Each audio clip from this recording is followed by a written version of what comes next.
with IDD have unique challenges not only in transportation, but also when they encounter the criminal justice system, often real issues of criminal activity, but lack of communication skills on both sides. We have experts to discuss the matter this afternoon. Let me introduce them to you. You need to turn the mic on. Oh. What's it? Better. We'll get it closer. Let me introduce you to them. Carlos Flores has worked in the field of developmental disabilities for over 40 years. He's the executive director of San Diego Imperial County's Developmental Services Incorporated, and of that organization's largest program, which is the San Diego Regional Center.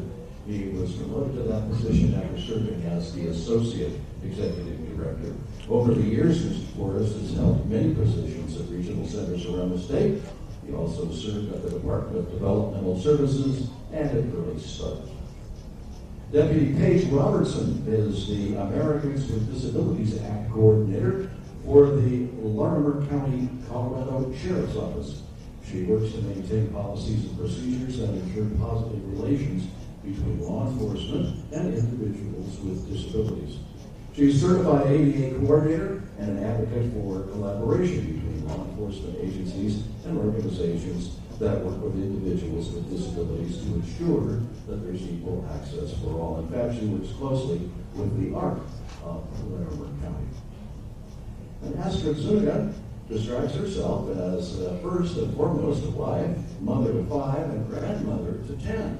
And an advocate for her 20-year-old son who was diagnosed at age 3 with autism and intellectual disability. She's the executive vice president of United Domestic Workers AFS, CNE 3930. So we start the panel discussion with Carlos Flores.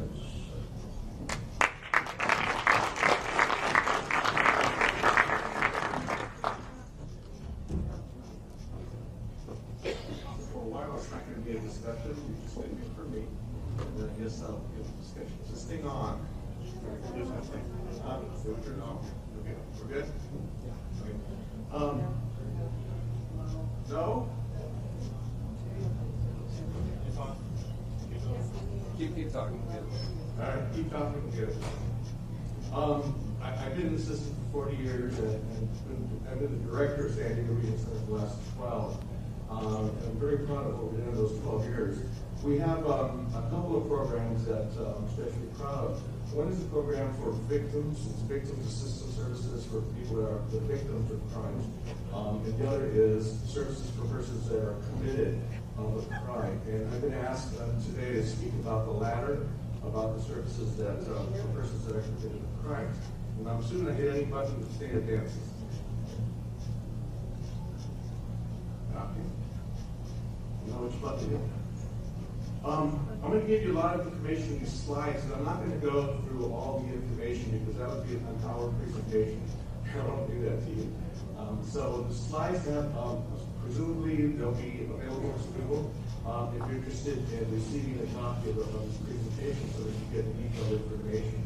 But as was said, I've been in the system for 41 years, and one of the things that strikes me by this slide, if you look at the very first thing on the slide, 1978 to today, Los Angeles County Jail. What that means is I became a service coordinator at the East Los Angeles Regional Center in 1978. In 1978, there was I forgot what it's called at the time, but it was a pod, a separate section for persons with developmental disabilities that were accused of a crime and in jail. At that time, back in 1978, this was such an issue that there was a person who was assigned to the jail, to work for the jail, that was paid for by the 7 regional centers in LA County. That's in 1978. You fast forward through all this stuff here, and you bring this to today. And these are just some examples of some of the efforts across the nation in order to address the problem of persons with developmental disabilities that are accused of a crime. I got to refer to my notes.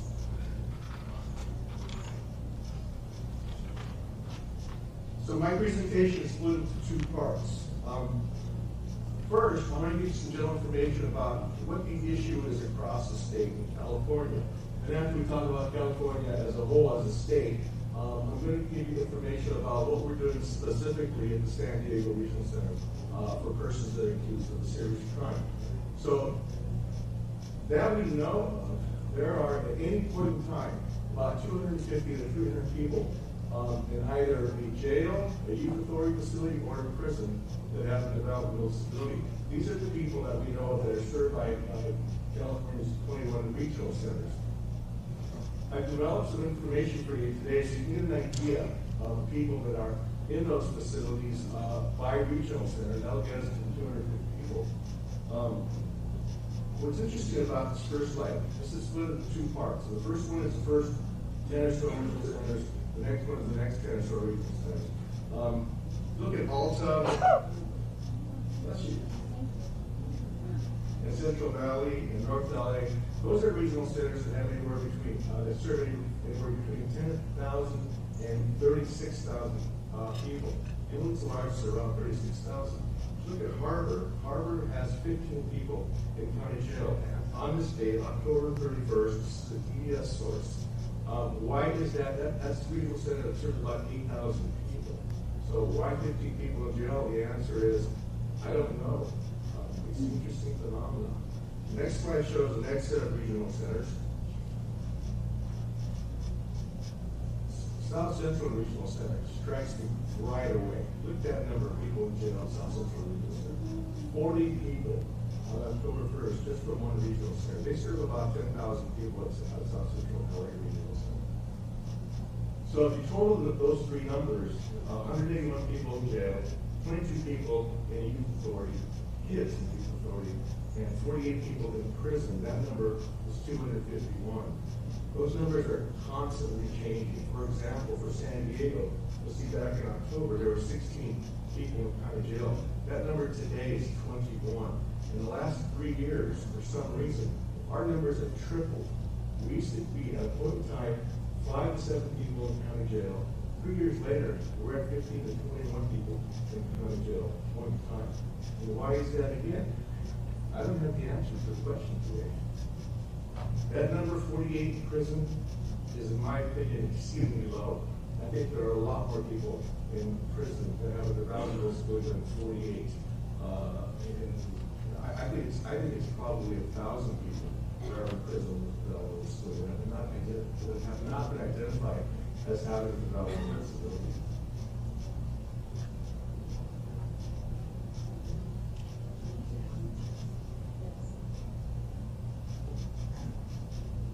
My slides are off here. Oh, no, they're not. Okay. Oh, cool. I was asked to speak just shortly about my role in the state on this issue. It started back 20 years ago. 20 years ago, there was not very good relationships between, at the time, county mental health programs, now county behavioral services programs, and regional centers. A lot of finger pointing, a lot of it's your job, not my type of stuff. So 20 years ago, we were asked to come together, ARPA, Association of Regional Center Agencies, and some regional center directors, with county mental health associations across the state. And the goal was to improve the relationships between regional centers and county mental health agencies. Over time, it did improve. We worked really hard to improve those. But what we discovered, there was a subset of the people we were talking about, people with mental illness and accused of committing serious crimes that we hadn't done as well in our coordination about. So,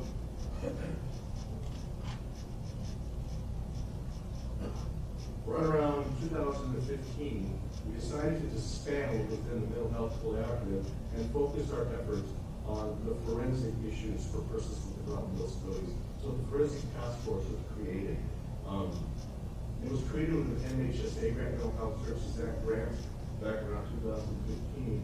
I was chair of the collaborative from around 1993 to 2015, and I was chair of the Forensic Task Force. This is a statewide organization made up of regional centers and county mental health and public defenders and VA office representatives. And we work hard to improve the coordination and collaboration when somebody ends up in jail with developmental disability.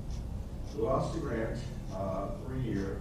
We got the grant back, and Heather Flores, there's a lot of talk about CDRC today. Heather Flores is now the chair of the new forensic task force, and we'll talk more about the forensic task force later.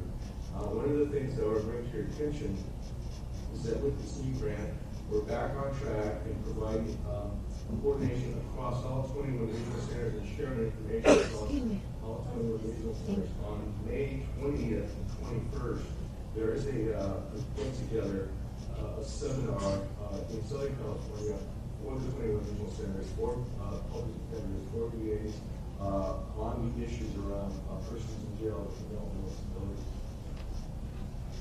The task force also, a couple of years ago, provided some recommendations to all 21 regional center executive directors. And there they are from 1 to 5. More data on people that are in those 3 areas, in jail, authorities, special prisons. At least one person with forensic expertise at each regional center. Unfortunately, that doesn't exist today, but we're still working on that. Statewide repository training models and resources for the regional centers. Advocate for the creation of mental health and developmental disability courts across California. In my mind, that's exceedingly important that there be courts with knowledge and expertise on not just mental illness, but also developmental disability. And create forensic resources statewide, specialized resources statewide, such as countless training, risk assessment, community safety plans, etc. So let's move from the statewide issues and my efforts to say, I sure can. You're going to stand in front, take a picture. Got it?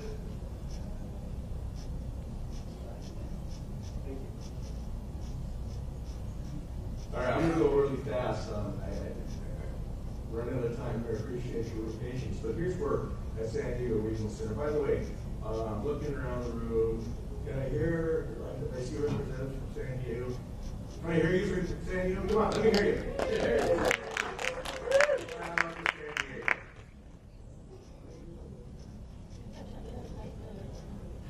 Here's what we've implemented at San Diego Regional Center, and they've gone beyond the recommendations that we provided to the other regional centers. In San Diego Regional Center, we have a dedicated position, forensic and behavioral health services manager. I put Peggy Webb's name up here specifically because it's really easy sometimes to meet an executive director. You just have to come up with the ideas, you come up with the vision, and then you have your staff do it, right? Peggy has been phenomenal in helping me to create the model of San Diego Regional Center. As a matter of fact, I can't take credit for it. Everything I'm talking about from this point forward is Peggy Webb. At the end of the presentation, I will give you Peggy Webb's contact information. If you want specific information about this model at San Diego, feel free to contact Peggy Webb. We serve a large community. We have 2 counties, San Diego and Imperial County. We serve 30,000 people, San Diego Regional Center. And we have 5 office locations. So we have a dedicated forensic specialist at each of our office locations. These are the people that have that a person is assigned their caseload. If they're accused of committing a crime, these are the people with expertise of diversion and competent stand trial. These are the people who are court. These are the people who go into the jail on a regular basis to discuss discharge plans with the public defender, VA, and the jail personnel. We created a FAST team, Forensic Assessment Support and Treatment Team. You can see the members of that FAST team. The FAST team has some really important players in San Diego: the public defender, sheriff's office, mental health contractor, our staff, and our regional managers at each of the office locations. The FAST team meets regularly on updates, providing information. As a matter of fact, I'm going fast here, but here's an example of their agenda. On their agenda, you can see the discussion at Forensic Forum I talked about, sponsored by ARCA through the grant on May 21st. we're hoping to have a significant representation from San Diego at that forum. You can also see there that our representative was at the last meeting, Association of Regional Center Agencies, for information about the programs in the model of San Diego in order to be included in the report to the state. It's showing up for a moment. Project Connect. We've worked really hard with a service provider. They're called Exodus Recovery. They're out of Los Angeles in order to provide support services for people that are accused of crime. These are support services both in jail and after whatever disposition is after jail. Let me read the middle sentence, the middle paragraph, because that's the most important paragraph of what they provide. Individual group counseling in areas such as emotional regulation skills, keeping it under control, impulse control, substance abuse, medication, understanding of mental health. Staff educates, supports, and links participants who are involved in the criminal justice system in addition to helping participants increase skills and awareness of consequences to prevent reoffending.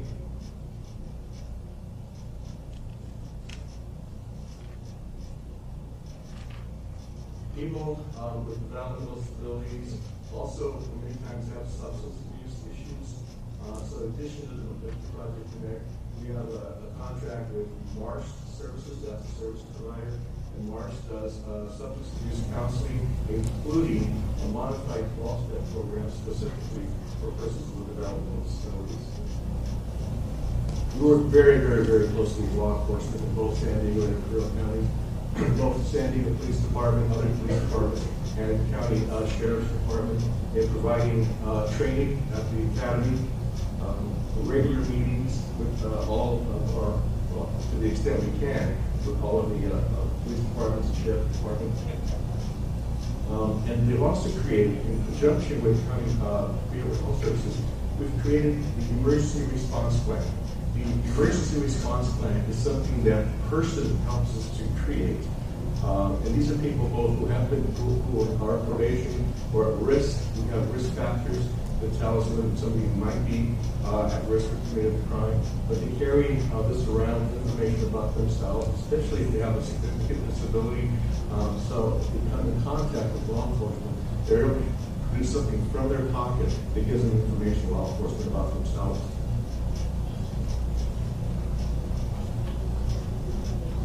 So, police departments and sheriff departments have squad cars, is that correct? Called squad cars. So what we've developed for the squad car is what we call the squad card. This is a card that sheriff, deputies, and police officers carry in their squad cars that provides information about persons with developmental disabilities, how to communicate with them if they come across a person on the street. Be patient, use simple words, gestures, if they're helpful, seek help. On the other side, provides information about San Diego Regional Center and a number they can call anytime if they come into contact with a person with developmental disability. Andy has borrowed a model from the Substance Abuse and Mental Health Services Administration. This is the U.S.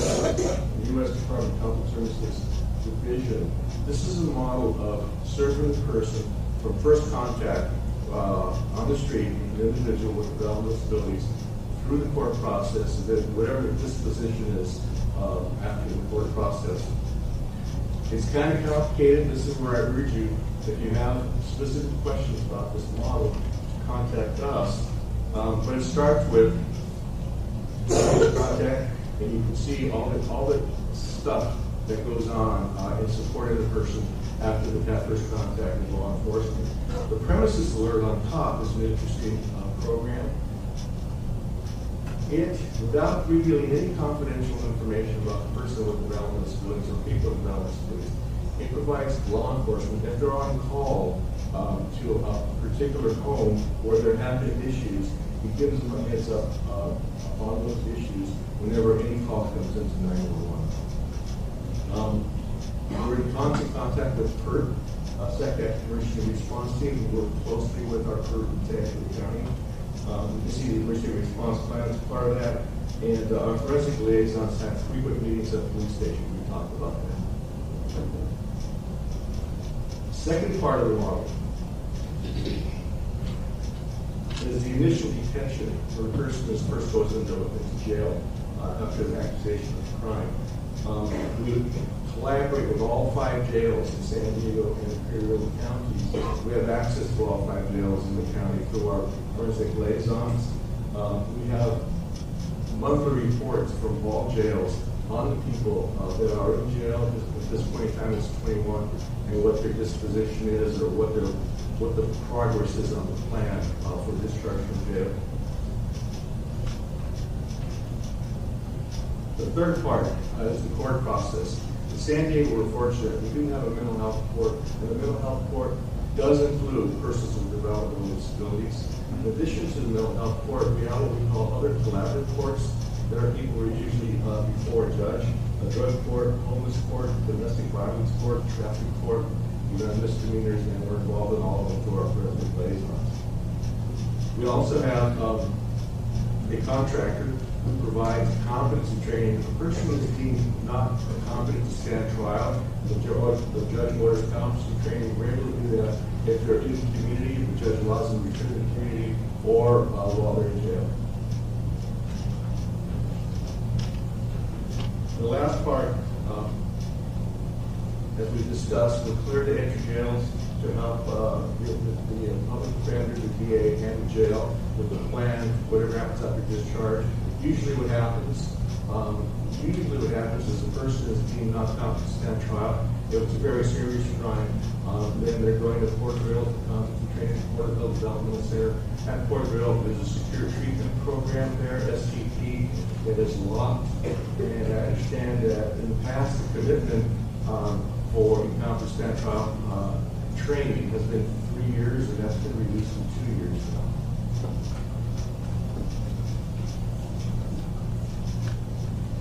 Did I completely confuse everybody in the room? There's a ton of information that goes on. I can do an entire presentation on just the incompetent to stand trial issues that we face with persons with developmental disabilities. And as promised, there's things information. If you have any information about the model in San Diego, we're very proud of it. It's difficult to do in 15 minutes, and I've taken 15 minutes. But please, we want to share this model as far and wide as possible. We're happy to answer any questions about the model through Peggy. Peggy is a fantastic resource. I'm very proud of what she said at San Diego. And I believe, because I'm the director there, that our regional center so far has done more than any other regional center. And through this forensic task force of the revitalization, we're hoping to replicate this model as much as possible across the state. So I'll sit down now with you questions afterwards, and Joe, all right? All right, thank you all for your attention. I appreciate it.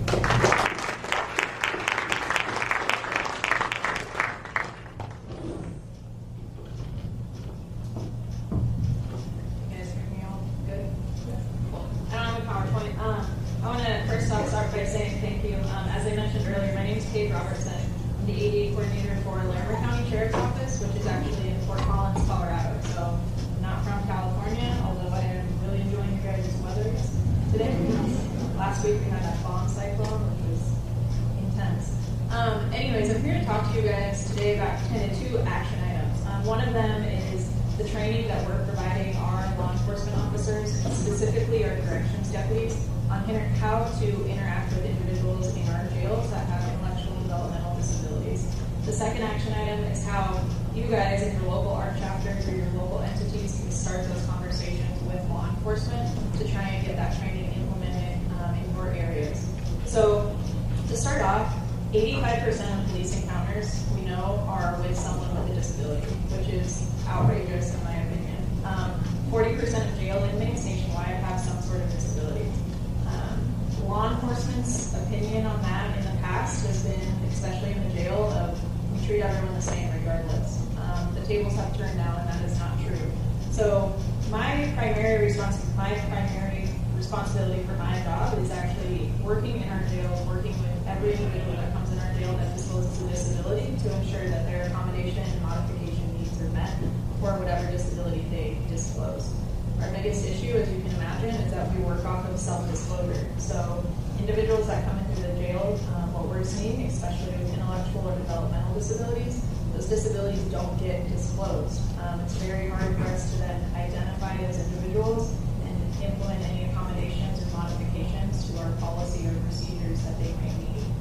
What we've done in Colorado, specifically in Larimer County, is we've partnered with our local ARC chapter to train our corrections deputies on how to recognize and interact with individuals with IDDs. So the main thing that we're trying to do right now is identify those individuals with IDD and educate our staff on how those interactions are going. The easiest way that I can kind of paint this picture for you guys is to tell a story of one of the inmates we've had, so that you guys can see kind of the corrections deputy's point of view, the individual's point of view, and how our collaboration with our local ARC chapter came together to really bring out a positive of a really negative situation. So this individual's name is AJ. When we first encountered AJ in our jail about 2 years ago, he came in for second-degree assault charges because he was homeless. He grew up in foster care, and he assaulted a police officer on the street. So AJ came into our custody. AJ has a lot of trauma and abuse, and as we later learned, had a diagnosed intellectual disability. He's had it for a very long time, but no one was there to speak for him to realize that he had this disability when he first came into our custody. So when AJ first came into our custody, he bangs his head a lot. That is one of his coping strategies. And AJ is a big boy. He is about 6'2", probably 280 pounds. So from a corrections deputy's standpoint, when someone's banging their head and they're fighting, that is terrifying for us. And in the jail, we have to ensure their safety also. So when AJ first came into custody, he ended up picking up additional charges in the jail because our deputies would go hands-on with him. He would fight because that is his natural instinct due to the trauma and the abuse that he had had. And he ended up picking up additional charges. So AJ was in and out of our custody about 4 times. The third time that he was in custody was when we started implementing these trainings for our deputies on recognizing individuals with certain disabilities, those behaviors, and how those behaviors are influencing how they're interacting with us, and educating our officers on maybe that behavior isn't them being non-compliant, maybe it's they don't understand what's happening, maybe they need that additional help, that additional explanation of an officer's expectations. So the third time that AJ was in custody, we were able to, we identified him. One of my coworkers at the time contacted me, said, hey, we have this individual. I don't think he's just being non-compliant. I think maybe he has a disability and we need to accommodate him in a different way. So I was able to sit down with AJ, and AJ is probably the nicest human you will ever meet. He loves to go fishing. He's a very just Colorado boy, if you can imagine that in the country, that's AJ.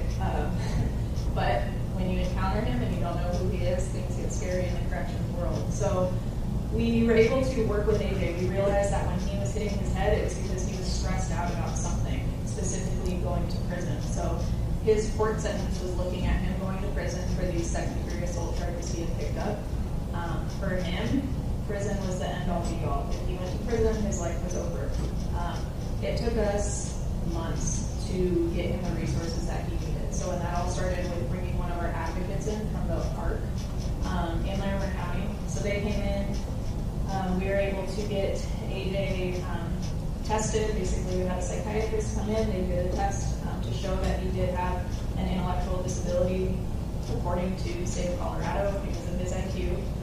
And we were able to start getting things put in place with him at the state level to get housing for him, to get resources. During this, it's also a challenge for our corrections deputies because while all this is happening, we're having to push out his court hearings every month because his attorney is having to say, hey, we need another month to get these resources put in place. We need another month to still get these resources put in place. And the entire time, AJ is in custody and he's still freaking out that he's going to prison. So he's still acting up. And our biggest thing within the jail is we don't want him to get more charges because it's going to set everything back that we've been working for. So some of the accommodations that we made for AJ was giving him extra batteries for his radio. Music was his calming thing. If he needed to go outside, there was a note in there that we would let him into outdoor rec, maybe when he wasn't supposed to be in outdoor rec, but it prevented him from acting up in a more negative manner. So after months of working with the state to get resources put in place, working with the ARC, working with the courts, we were able to finally go to the judge, and we got 80-day, basically all-around services. So he was sentenced to probation instead of prison time. He's now in post home and he's being very successful. And he's one of our favorite stories to talk about because he shows the issues that we run into in the jail as far as trying to accommodate these individuals so that they don't pick up those extra charges, because that is the big issue that they run into. So from the citizen standpoint, as far as how do you start those conversations with law enforcement, if you're a parent or a sibling or someone that knows someone that's tied up in that justice system, I can almost guarantee that you've probably gone through this battle where they've been in and out of that justice system for years because the resources aren't there. Go talk to your law enforcement agencies. Ask if they have an ADA coordinator. Ask if they're doing trainings in this. From listening today, it sounds like California is a little more ahead of Colorado, unfortunately, in these trainings. Our agency in Colorado is the only one that's training jail deputies. And as far as I know, we're one of the only agencies across the nation that has an ADA coordinator that's in the jail working with inmates. It's just not an area that the justice system is focused on right now. A lot of that is patrol contacts, so patrol needs to know how to interact with these individuals, which is true, but unfortunately, 40% of those individuals end up in that jail, and we need to know how to interact with them. So talk to your law enforcement agencies, talk to your local ARC chapters. If you are someone that is with your local ARC chapter, call your law enforcement agencies and let them know, hey, we need to be providing these trainings. Equipping jail deputies with the tools to interact with individuals, the biggest thing is it's going to cut down on what we refer to as use of force. That use of force is what's going to cut down on those individuals picking up those additional charges and potentially stopping that recidivism rate that we're dealing with over and over right now. So Matt Cloven, who is our executive director of our ARC in Larimer County, was supposed to be here today to talk to you guys also about this topic. I can give anyone contact information. I'd be happy to help. Like I said, it's a very drawn-out process, but at the end of the day, it's that collaboration between law enforcement, corrections, and local ARC chapters or other entities that work with individuals with disabilities to try and get that recidivism rate down for the justice system that we're dealing with right now.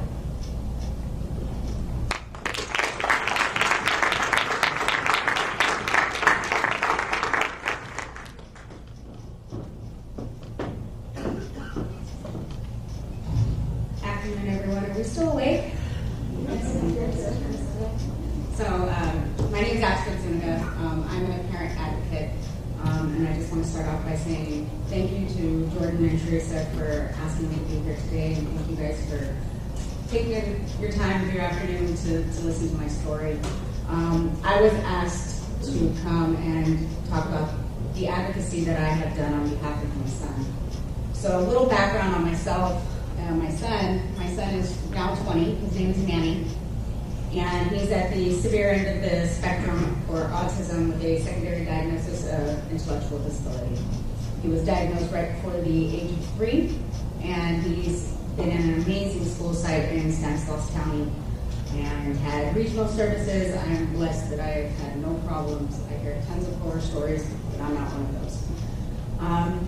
So it became evident to me early on that I had to be his voice, because everything that touched my son's life was done through policy and politics, and people were making decisions about my son and what he was going to benefit from. And I wasn't going to just sit by idly and allow that, not without a fight, that was for sure. It was about the age of 9 when I learned about the in-home care program, and I had to quit my job to be there with my son full time because his aggressive behaviors had escalated so much that it was taking 3 women to detain him at a segregated site that is for those with aggressive behaviors, and they were talking about employees.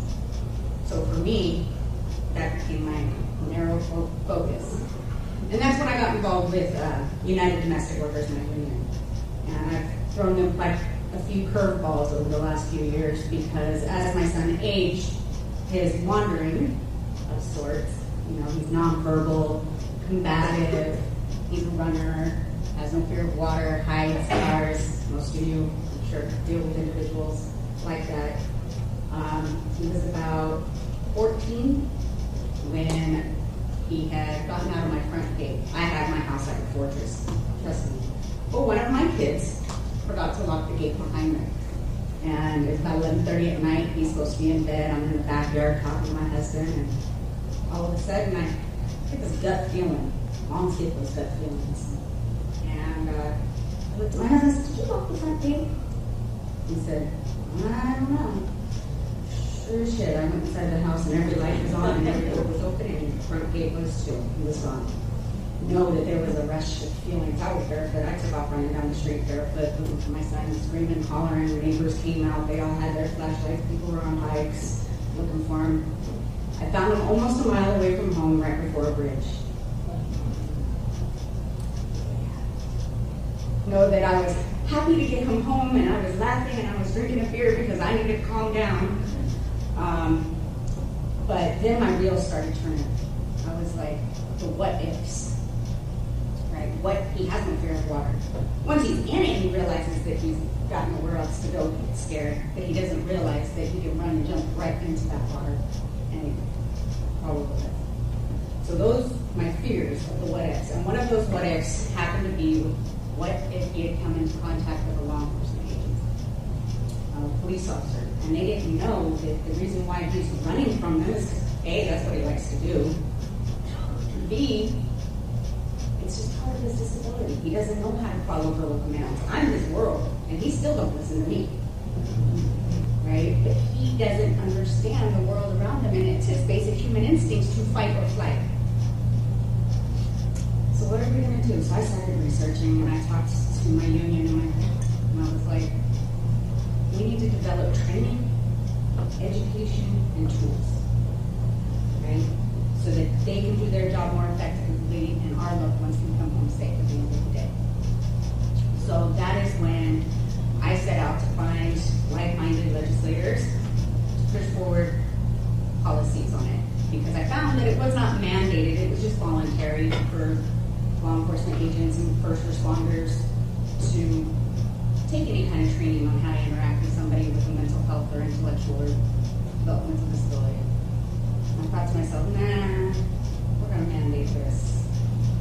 So in 2015, Senator Bell carried Senate Bill 29, Senate Bill 11, which some of you may remember, which was the mandated training for law enforcement statewide. And then Senator Galgiani carried Senate Bill 1330, which is broadened to be on the lookout when somebody goes missing. The only individuals that were ever considered at risk was those seniors and minors. Great, but you have a huge community you're leaving out.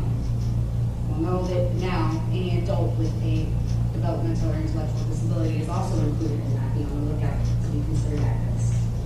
I also worked with the CHP on the expansion and adopting the month of September. Galgiani also carried a resolution bill that the expansion of the silver alert. How many people in here even know what a silver alert is? So like the Amber Alert, it was originally created for seniors who went missing. Again, you're leaving a huge community out. So it now has had the age limit requirement lifted off of it, and it's for any adult with a cognitive delay. I still have issues with how long it takes to go out, and I will address that in the next couple of years, and we will change that too. And then I was like, you know what? Law enforcement needs to proactively know what they're walking into in advance. So here's let's come up with a tool. Now that we've asked them to be trained, let's provide them a tool. So a couple years ago, I sought out another Assembly member, Assemblymember Rodriguez, to carry AB 437 for me. The ARC also came on in on support of that bill.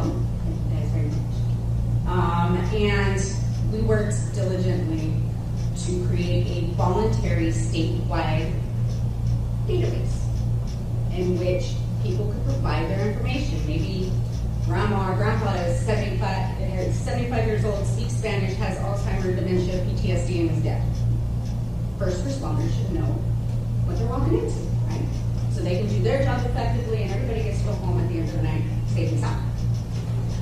Because I'll be damned if my son becomes a story and they know they have to bail me out of jail. But we're demanding the Department of Justice to do this. And that's like pulling teeth from a shark, trying to get them to do anything. So it became a 2-year bill, and at which point I started doing research, and I found that there were several municipalities up and down the state that were already had things like this. El Dorado has a autism registry. Santa Clarita has a special needs registry. San Diego has a Take Me Home program and a San Diego Alert. Elk Grove has a Smart 911 program. Kern County just adopted a Smart 911 program. So it was there. They're there, but we need one statewide cohesive program. So if I give my son's information in Modesto, where I live, but I say I take him to San Diego to SeaWorld and he was to go missing, they would have access to that information, because I'm a frantic woman because my kid's missing. And I can't remember what all to tell you. So at that point, we decided, you know what, let's scrap the bill and have a public hearing. Jordan came and spoke at that public hearing. We talked about the pros and cons of all of these different programs, and Representative from Elk Grove came, one from Santa Clarita, the sheriff there, and he was adamant. He told me, he said, Astrid, we can't wait, because I was being realistic. I'm like, if it takes 5 or 10 years, we're going to get it done. He told me, Astrid, we can't wait 5 or 10 years. This had to happen yesterday. Because he has a personal story about it. I said, all right, well, be sure you tell the legislators that when you're at the public hearing. And so we had the public hearing, and then here we are in 2019. And Assemblymember Rodriguez has graciously agreed to re-carry the bill. We are looking at the Smart 911 model, and Jordan has also agreed to be a co-sponsor of that bill, which is on your guys' sheet of bills that you'll be lobbying for. And that's Assembly Bill 911. And I'll take a point of personal privilege. It will be known and cited as the Manny Alert Act after my son.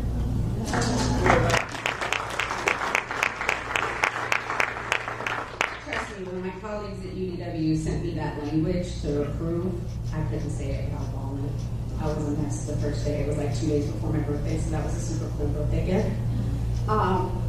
But this time, we've decided to go through the Office of Emergency Services because the Elk Grove and Kern County program kind of does what we need for all first responders, not just law enforcement, right? The work that we're trying to do is on the proactive side before, unfortunately, they incarcerated and then a wonderful woman like this right here has to deal with them.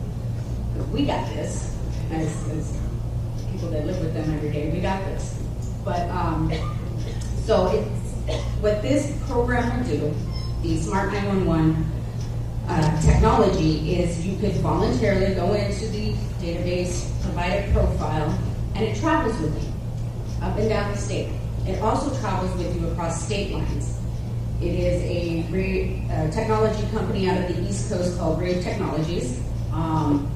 State of Washington has implemented it, Minnesota, Arkansas, there's a county in New York, there's Chicago, Illinois, and there's a slew of others. So if I was to today to go online and create a profile for my son and take him to Washington and he was to go missing, they'd have access to his information. And they would be able to help get him back to me safely. Right? And at the end of the day, that's what it's about, is making sure that our loved ones come home safely. And so it is through the Office of Emergency Services. There's a 911 call that goes in. That dispatcher gets that information. That information can then be dispersed out to the appropriate first responder, whether it be fire, EMT, or law enforcement. That's the core part of trying to get AB 911 passed. And I will be working diligently, as I do every year, lobbying my butt off over there at the Capitol and talking to as many legislators as I can in a day and asking them to support this. We have one current co-author, Assemblymember Cooper, who has agreed, and I have a meeting with Flores this Friday. So, and Senator Galgiani has voiced to me that she would be happy to support it as well. So you can tell Rodriguez, Laura, Cooper, and Galgiani, thank you. But when it comes to advocacy, our stories do make an impact. I have found over the years as a parent advocate that the political power is us in this room. We have the power to create the change that we want to see in the world. But it starts with opening up the mouth. My mom told me a closed mouth does not fit. And that's the truth. Bless this gentleman right here for being a voice for himself and those like him. Right? His story creates those impacts. The stories of the people that you service have an impact on legislators that make decisions about their lives. And I just encourage you guys all to continue doing what you do, and thank you for what you do, because you are doing your community a justice and a service each and every day by providing services for the families like mine. And I'll leave it there. Thank you guys very much.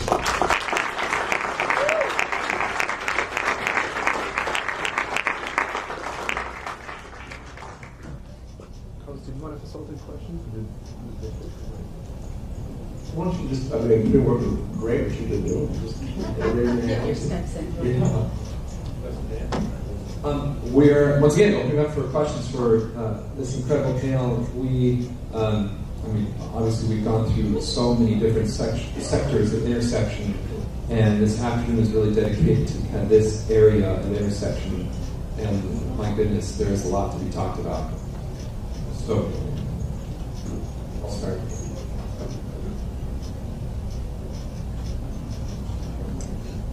Okay, just to be clear, Carlos, I think you said something about people going into the court system. Does that mean that there's actually representatives from Regional Center who will go and talk to the judge and make that judge be aware of what the disability of that person is? Are the judges educated about these people before they come into the court? Very good question. And the answer is there's just more than the judge who needs to be aware of all the issues around personal and developmental disability. So the forensic liaison that I mentioned, Project Connect, they work in collaboration with Project Connect.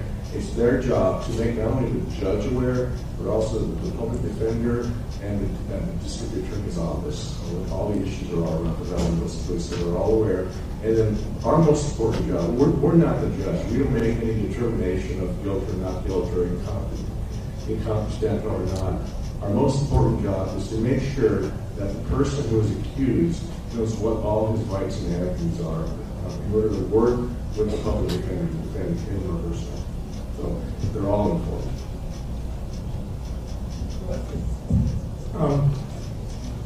Mr. Flores, a couple of things real quick.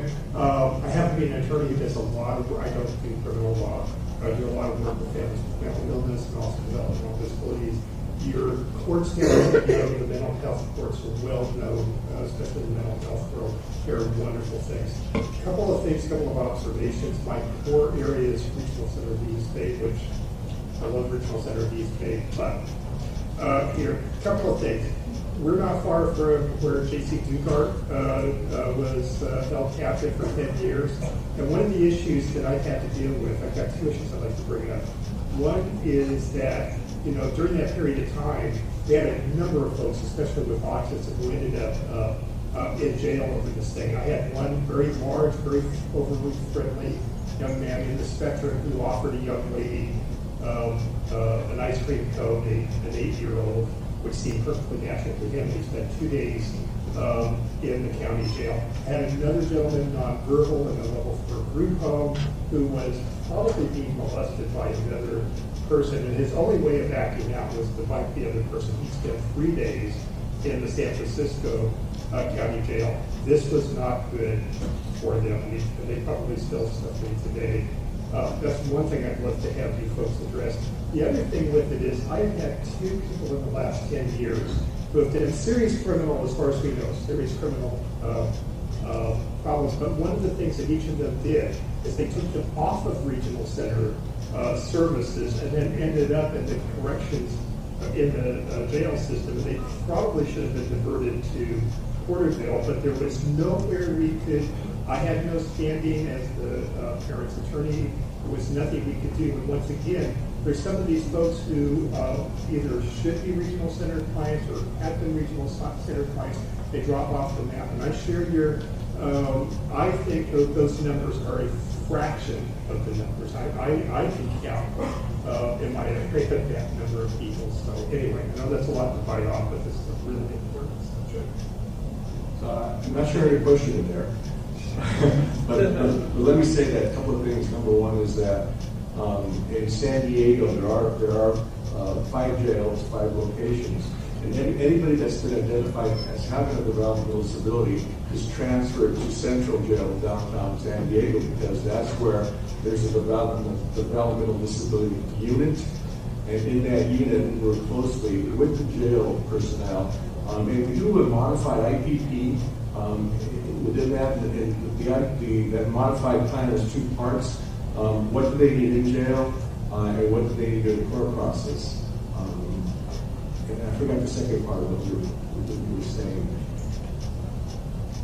Is that partially answered? Well, part of it is non-regional. Yeah, okay, that's right. So we not only work with the mental health court. The mental health court helps us to work with all of the other sections of Superior Court.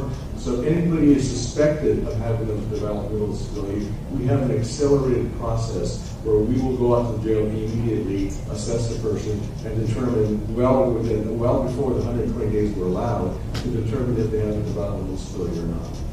So we're trying to catch everyone that we can that is suspected by the court system. Here. For someone who's already in the system, what is the age? Is there an age limit?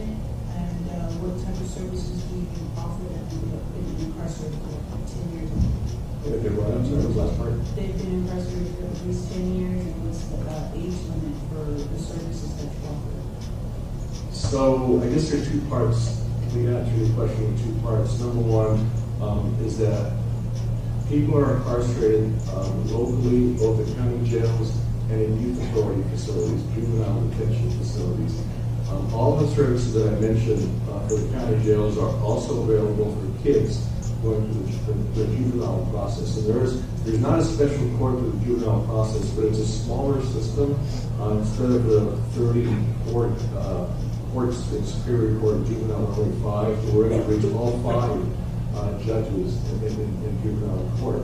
So every service that I mentioned with the forensic liaison, Project Connect, everything else also applies to juveniles.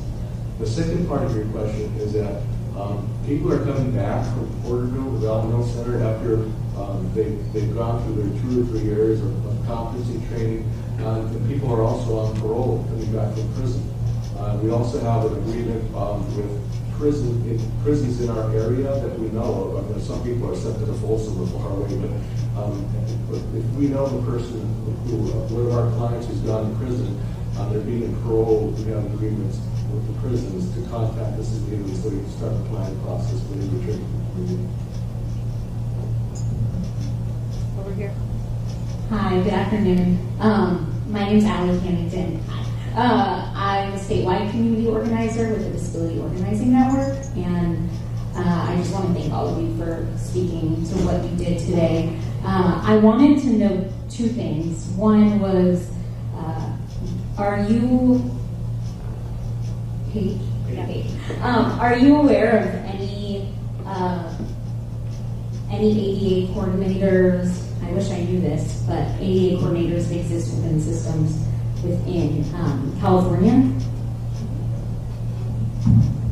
The main area that I know, besides San Diego has resources. San Bernardino County, they have a big ADA resource center for their jails and prison systems. But unfortunately, like I said, with law enforcement, it is very new. If you go to ada.gov, it'll tell you everyone that's been sued by the Department of Justice for ADA stuff for law enforcement, and that's probably your best bet to find who has an ADA coordinator, because pretty much all of those lawsuits mandate that sheriff's office, especially the ones that have jails, have an ADA coordinator in place. Thank you. And also, I noticed that I think it's important to name that a disproportionate amount of our community that is in jails and having increased experiences with violence are also people of color. And I want to know how, if and how you, any of you are partnering with Black or brown-led organizations that are doing this work, because again, it's like how do we break down the silos, and the majority, disproportionate amount of our people are people with disabilities who are also people of color. Thank you. I'll address that one. I'm glad that you brought that up, actually, because that is a huge concern. And actually, UDW is a co-sponsor of a Assembly bill that's actually out right now, AB 392. It's Shirley Weber, that addresses the standards in which law enforcement use force, right? So that they exhaust all of the resources, and hopefully if we get AB 911, they'll have a tool to exhaust all their other resources before they can use force.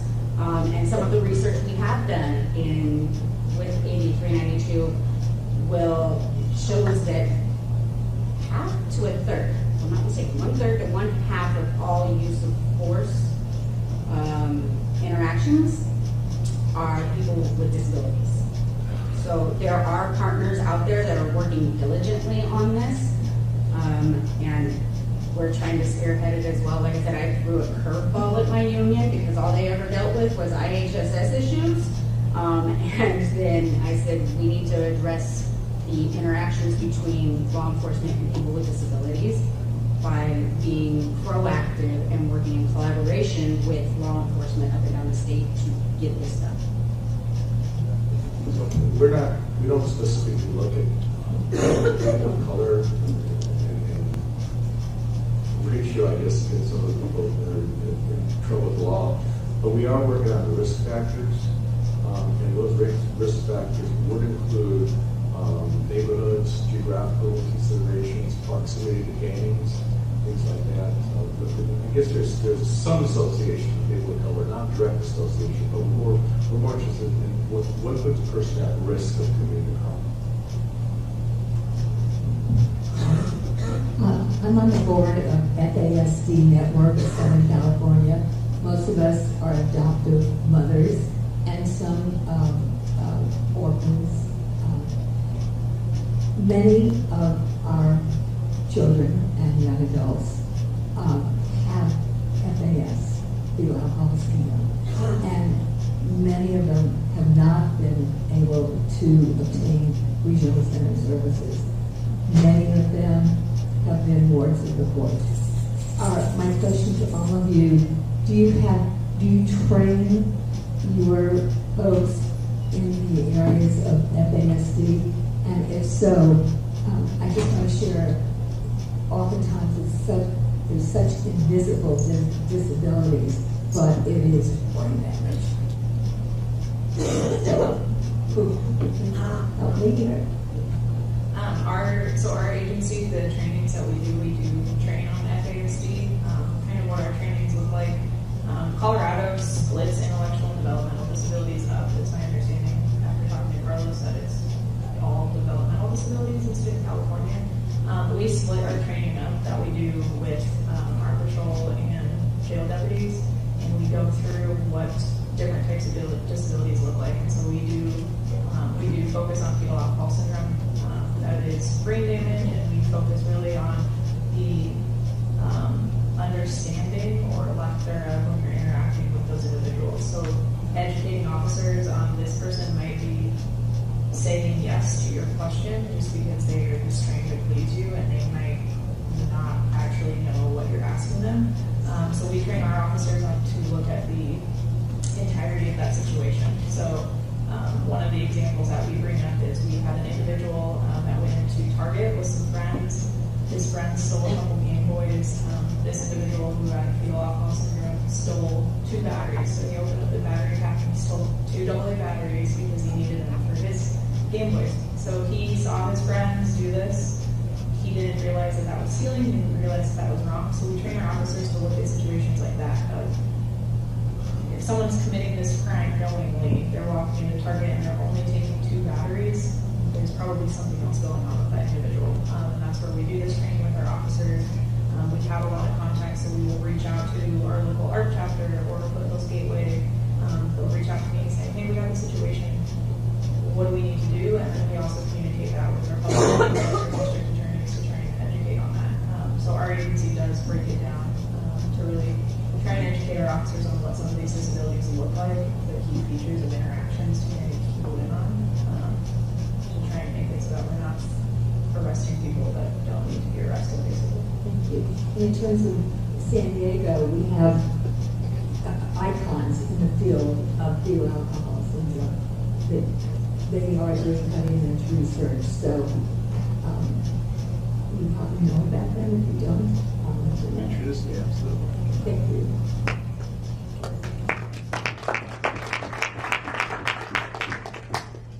For a question for the deputy, are you familiar with the CIT, the Memphis Model CIT training? Yeah. So the reason I was asking, as you were talking, I was wondering who's providing the training to the deputies and for how long the training is. And the reason I was asking is, so I live in Ventura County. They have a CIT coordinator, which I don't know if it's similar to the DEA coordinator. It's a 40-hour training that all law enforcement, at least in Ventura County, has to go through. It's primarily focused on mental health, but in the last several years, they've included about 2 hours on IEP. I know that because I'm one that does the training, but my point is 2 hours is not much to go through the 4 primary developmental intellectual disabilities, at least in the state of California. And so while it's a great introduction, I don't know really how useful it is for both custody as well as officers on the street. So I was just curious how long and who provides the training. Yeah, so I think for Colorado, our CIT training, they gave us 45 minutes to talk about IDD because I teach that course. Our basic standard police academies, they give me 2 hours to teach what they refer to as special population, which is disability, mental illness, and crisis. Our agency, the training that we do is about up to 6 hours now on just intellectual developmental disability, and then everyone at our agency also gets an additional 2 hours on overall disability interactions as far as interactions with individuals who are deaf, who are low vision, things like that, transportation for individuals with physical disabilities, things like that. But that's where I've actually been talking to these two about how do we push that to the legislation to get it implemented, because there needs to be a distinction between mental illness and IED. That's ultimately what it comes down to. So That'd be great. It's an hour and a half to 2 hours. it's not enough. It's better than nothing, but it's not much. So, thank you. I just want to add to that, the Senate Bill 2911 that we pushed for mandated training originally was 35 hours of training for new incoming officers and current field officers. And eventually, by the time we got through appropriations, it was cut in half. But I have seen some reports on that, and it's piecemeal. And we still got a lot of work to do even here in California on training piece, I feel personally. Training's not just enough. There needs to be an ongoing discussion and conversation with police departments and sheriff departments. That's one of the reasons we developed our FAST team, so we can have an ongoing discussion and identifying any needs for additional training. I just want to let you know that the State Council on Developmental Disability in the next 6 months will be implementing a grant throughout California. So I think about 8 regions in our state will be training police officers, post-certified, with a 16-hour post-certified training on LD37 working with individuals with developmental disabilities. So if you're interested in being a part of that, part of the training is first to train officers, and then for them to be train the trainer model, so they'll be available in their jurisdictions to then train other officers, as well as there will be trainings for self-advocates and family interaction with law enforcement. So if you're interested in learning more, reach out to your local state council office. And I just had one quick question. Thank you guys so much. And probably for Deputy Robertson and Carlos more, but talk about that initial conversation maybe that happened between the Larimer and you guys. I mean, how did that relationship, the actual nuts and bolts, how did that start? And I know that you've created some of that relationship infrastructure as well. What was that first conversation like, and where do you go from there? Jordan, I didn't hear the first part of your question. First conversation with you? For if we wanted to try to create similar relationships and interactions in our local regions, what is that first conversation? How does it even begin? Maybe how did it begin in Larimer for you guys? Well, my first conversation, because I'm a director, I always start with the director. I think that one of the reasons we've pushed so many of our model forward is because of my involvement over the last 40 years in the system. I think that if you look at the directors that have come into the regional center system, I'm one of the remaining old guys. I don't want to say old guys. We have a lot of new directors that have come on board, and I think that's a great opportunity to start educating the newer directors and lobbying them for the creation of these models.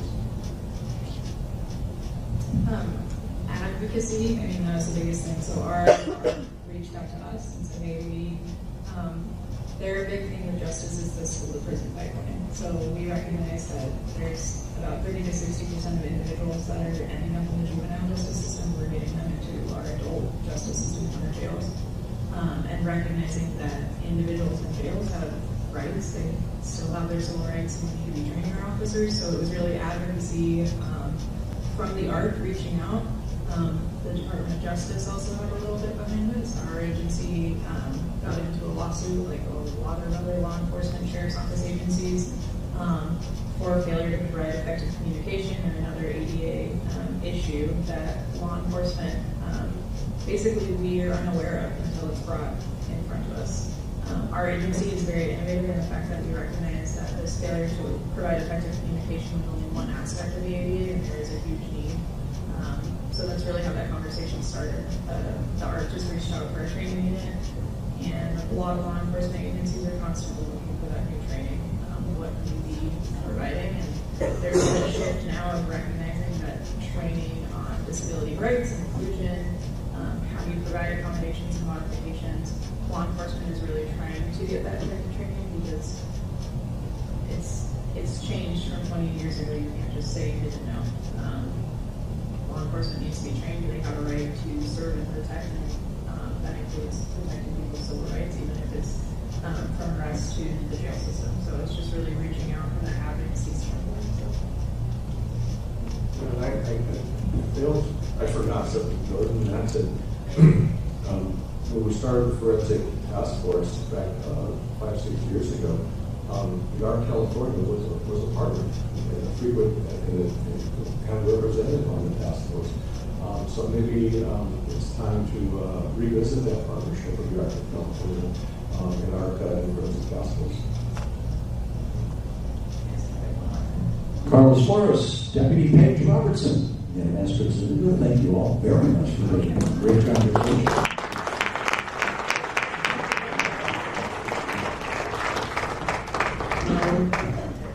Okay, here's the line. We're going to take a little